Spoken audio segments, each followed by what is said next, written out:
Hello everyone. So let's discuss the much talked about bill that is Digital Data Protection Bill. इसके around काफी controversy हो रही है, काफी डिस्कशन हो रहा है कि ये बिल पास होगा तो इश्यूज होंगे, प्रॉज है, कॉन्स है, क्या है. Everything we'll be discussing in today's session. But before we understand the highlights or the provision of the bill, let us first understand how the bill reached its present stage, right? So 2017 when the story started, when in Puttaswamy case, right to privacy was recognized as fundamental right. In the same year, demonetization happened and the motto behind demonetization was to go digital. अब digital economy की, digital money की बात हो रही है, तो फिर in the same situation we need digital protection. अब हमारा online transaction है, data online है, तो ये सबका protection required था. As a result, एक expert committee बनाई गई, which was chaired by Justice B.N. Sri Krishna, and this committee submitted its report, and finally Personal Data Protection Bill 2019 में लोकसभा में introduce हुआ. देन जॉइंट पार्लियामेंट्री कमेटी बनी. इस committee ने bill को रिव्यू किया, फिर ड्राफ्ट बिल को वापस लेकर के पब्लिक डोमेन में पब्लिक कंसल्टेंसी के लिए ओपन कर दिया गया and finally digital data protection bill introduce हुआ इन 2023 अगस्त में and both the houses pass the bill. Now I have a question for you कि क्या ये बिल अब एक्ट बन गया है या कोई और स्टेप बचा है before this bill will become an act. So do answer this in the comment section below. Now let us understand कि बिल के कुछ इंपॉर्टेंट प्रोविजंस क्या क्या हैं. तो सबसे पहले ये बिल बात करता है डेटा कलेक्शन की. सो इस बिल के एम्बिट में अगर आपने ऑनलाइन डेटा कलेक्ट किया है, ऑफलाइन डेटा कलेक्ट किया है या मे बी आपने डेटा कलेक्ट किया है बाय अ फॉरेन कंपनी जिन्होंने गुड्स एंड सर्विसेज इंडिया में सेल किए, तो ये सारे एम्बिट में आते हैं इस बिल के.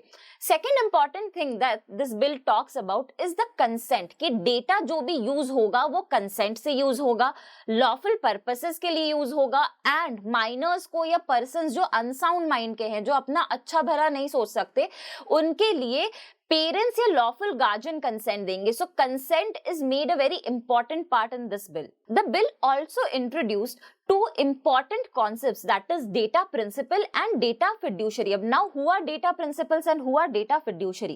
So data principles वो होते हैं जिनका डेटा कलेक्ट किया जा रहा है एंड डेटा फिड्यूशरी वो हैं जिन्होंने डेटा कलेक्ट किया है या प्रोसेस किया है. Now data principal, data fiduciary दोनों पे कुछ राइट्स एंड रिस्पॉन्सिबिलिटीज हैं. सो डेटा प्रिंसिपल को कहा गया है कि आप करेक्ट इंफॉर्मेशन दोगे, कोई फॉल्स इंफॉर्मेशन दोगे तो पेनाल्टी लगेगी, आप अपने डेटा को इरेज कर सकते हो, आप परमिशन, कंसेंट ये सब दे सकते हो यूज के लिए. डेटा फिड्यूशरी के पास रिस्पॉन्सिबिलिटी है कि वो डेटा की सीक्रेसी को, प्राइवेसी को मेंटेन करे. अगर कोई ब्रीच होता है तो डिजिटल प्रोटेक्शन बोर्ड को इमीडिएटली इन्फॉर्म किया जाना चाहिए. This bill further allows for cross-border data transfer, but ये cross-border data transfer हर country पे नहीं होगा. ये cross-border data transfer is restricted to those countries which are blacklisted by India. Do let me know in the comment box which countries are blacklisted by India. Further, this bill is also talking about establishment of data protection board.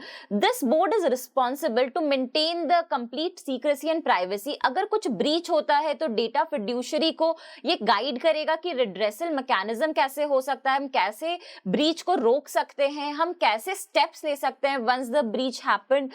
Also, अगर कोई grievance होता है from the decision of data protection board, then the appeal will lie to Telecom and Dispute Settlement and Appellate Tribunal. Appellate board is also there. Lastly, one important provision that this bill had provided is it had introduced a number of penalties. अगर breach होता है, children related sensitive information की हम breach करते हैं, तो huge heavy penalties impose की गई है that ranges up to from 200 crores to 250 crores rupees. So this imposition of hefty penalty will result in some stricter compliance with the provision of the bill. अब हमने यहाँ तक तो समझा कि चलो प्रोविजंस क्या क्या है इस बिल के. लेट अस आल्सो अंडरस्टैंड कि इश्यूज क्या है, क्यों इतना कंट्रोवर्सी हो रहा है, क्यों इस बिल को इतना अपोज किया जा रहा है. तो सबसे पहले ये बिल डाइल्यूट कर देता है बहुत हद तक हमारा राइट टू प्राइवेसी, बिकॉज ये बिल एक एब्सोल्यूट राइट दे रहा है गवर्नमेंट को कि वो नेशनल सिक्योरिटी के लिए हमारे डेटा को यूज कर सकती है. अब यहाँ पे नेशनल सिक्योरिटी, पर्पसेस ये सब डिफाइन नहीं है. So these vague words are again giving an absolute right and ultimately ultimately diluting our right to privacy. Again, second most important thing is कि डेटा प्रिंसिपल के पास राइट टू बी फॉरगॉटन और data portability का right नहीं है. What is this right to be forgotten और data portability? So जो data collect हुआ है वो डेटा प्रिंसिपल खुद से कहीं और प्रोसेस नहीं कर सकता है या फिर वो उसको इरेज करवाने नहीं बोल सकता है. Once the data is collected तो वो स्टोर हो जाता है.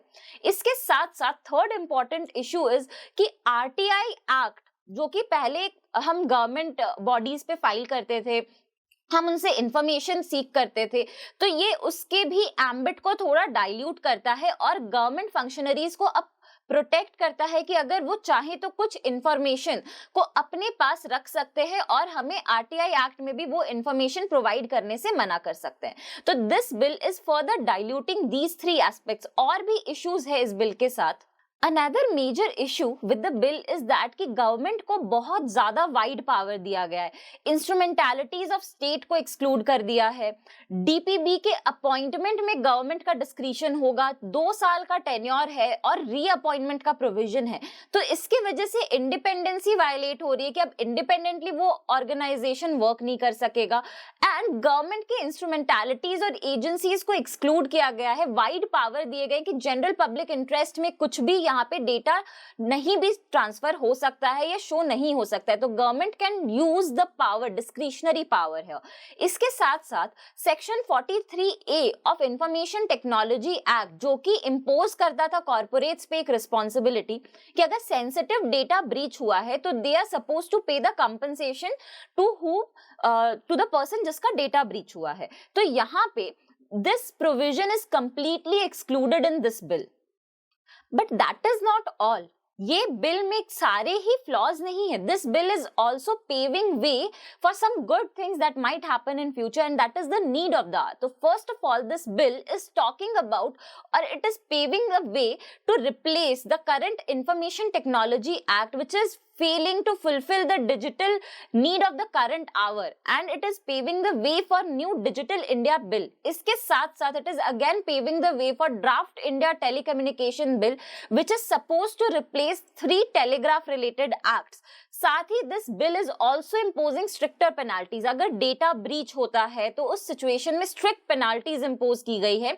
लास्टली क्रॉस बॉर्डर डेटा पे ट्रांसफर को काफी इजी प्रोसेस कर दिया गया है except for the blacklisted companies. So if you understood this information, आपको डिजिटल डेटा प्रोटेक्शन बिल से रिलेटेड जो भी कंट्रोवर्सी थी, हाइलाइट्स क्या है, क्या जर्नी थी, अगर ये सारी चीजें समझ में आई तो do press the like button and subscribe to our channel. Also before I end this video I want to inform you about something very exciting, that is the CLAT challenger series.